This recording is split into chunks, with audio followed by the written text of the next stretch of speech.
Order! Order! You are an incorrigible delinquent at times. Behave yourself, man!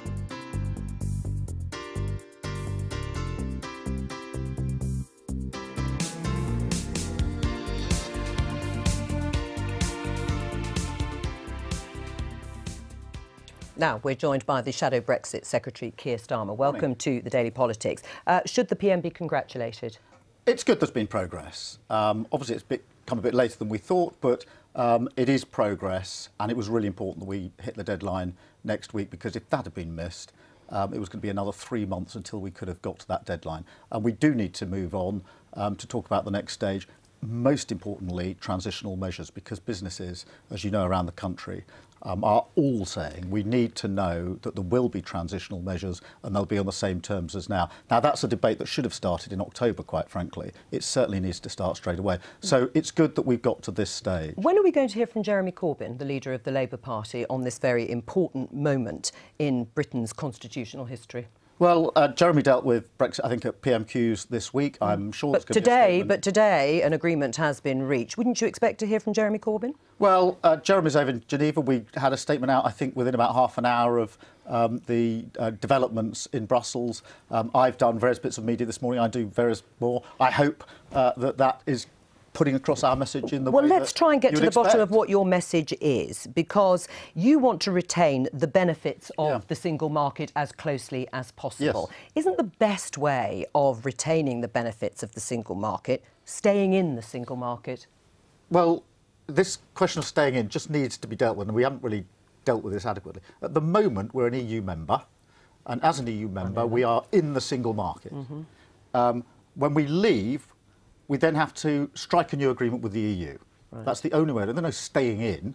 You've got to do something positive. You've got to do something. So you've got to reach an agreement. What we're saying is reach an agreement, and reach an agreement that delivers the benefits of the single market so we can participate. But the EU aren't going to give us a deal where we keep all the benefits of the single market without the four freedoms. So, as I say, if you want to retain the benefits of the single market in the way that Labour has described, you need to stay in the single market. Well, again, there's no question of staying in. We've got to. There's no question of staying in. That's off the table. No, I really don't want to lose this. In the clarity of this, we are in the single market as an EU member. If we are to fully participate in the single market in future, we need to strike an agreement, a treaty with the EU going forward. That's what Norway did 24 years ago. It's what we will have to do, a 21st century version of that allows us to participate fully in the single market. Now, that has to be negotiated. In the meantime, what we've said, transitional, we should stay in, because that is something available to us under Article 50 of the agreement. After that, strike a new agreement that allows us to participate fully in the single market. That is what we want to achieve, and we want to achieve it because it makes sense for businesses. All businesses want to trade as successfully in the future as they have done in the past. Will it be a difficult negotiation? You bet it will. Is it worth having? Yes, it is. Can I just clarify then, because your colleague Jenny Chapman was sitting where you are and said to me a few days ago that the issue of staying in the customs union should be left on the table. Oh, well, hang on. The customs union is different. So the single market is definitely... I know, because I just need to clarify it for viewers who may be thinking, like Chuka Amuna has just said, he'd like to hear you say, we're staying in the single market. And perhaps he thinks that some of the rhetoric from Labour actually implies that is what you want to do. But you've said it's off the table. No. As our current membership of the single market is on or off the table? Right. Let's just... the single market and the customs union are two different things. They are. Our position is that we want to retain the benefits of both of them and that all options should be on the table. Now, if we are to retain the option of fully participating in the single market, we need to strike an agreement with the EU to get that. And that's what we need to do, because at the moment we're an EU member and we will cease to be an EU member. Chuka and I want the same outcome. We want the same outcome, which is the benefit of the single market and the customs union. I'm just talking about how we actually get it. Well, funnily enough, while we've been talking and I was asking why Jeremy Corbyn hadn't said anything, he's been speaking to the United Nations in Geneva. His subject, Britain's place in the world after Brexit. How convenient. Let's have a listen to the Labour leader speaking a short while ago. My party stands for a completely different future when we leave the EU, drawing on the best of the internationalist traditions of the Labour movement and of our country. We want to see a close and cooperative relationship with our European neighbours outside the European Union, based on solidarity as well as mutual benefit and fair trade, along with a wider proactive internationalism across the globe. Jeremy Corbyn there. Let's get on to the customs union then. Yes. That is still on the table. Yes, I mean, let's just step back at this and see what we're trying to achieve. In Northern Ireland, if you're to avoid a hard border, whether it's your first position or your fallback position, you're going to have alignment north to south. It is the only way. I went to Norway and to Sweden to look at the border between those two countries. It is a hard border. There is infrastructure there. You have to stop. You have to be checked. But the DUP have said they don't want Northern Ireland to be treated separately in any way to other parts of the United Kingdom. Yes, and therefore, if you've got alignment north to south in Northern Ireland, that's between a country that has left the EU in future and a country that's in it. You've aligned with the EU for the purposes of Northern Ireland. If you then align across the UK, which you have to do because we need a UK-wide agreement, you have therefore created alignment and playing by the same rules, the same standards in the future. Now, that is a good thing. That is a good thing. And it's a good thing because it means we can trade in the future with our European colleagues as successfully as we can now. And that is a huge goal that we should all be aiming for. Right. Explain to us how Labour's policy on migration and immigration would work, because in the manifesto it said freedom of movement will end when Britain leaves the EU. Yes. And that is still the case. So during a transition period, will freedom of movement still, you would like to see freedom of movement continue? Yes. I mean, what we've said is we will not reach the final agreement with the EU by March 2019, and therefore there needs to be a transitional period. That transitional period should be on the same terms as now, and that means in the customs union, in a single market, with the European Court of Justice and with freedom of movement, until we reach the final agreement. When we reach the final agreement, that will be the new treaty, the 21st century treaty, if we get this right, that will, I hope, deliver the benefits of the single market and the customs union. That is what we are aiming for. Polly Toynbee.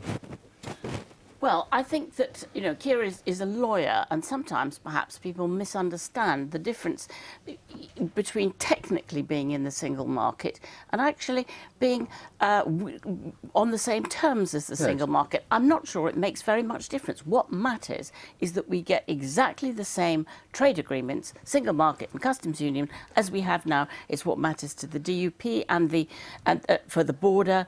There is no way we can have a soft border unless we have an almost identical system to now. Camilla, which means in a sense that the extreme Brexiteers, the Rees-Moggs, don't get what they want. Camilla, what would you think of that and your readers?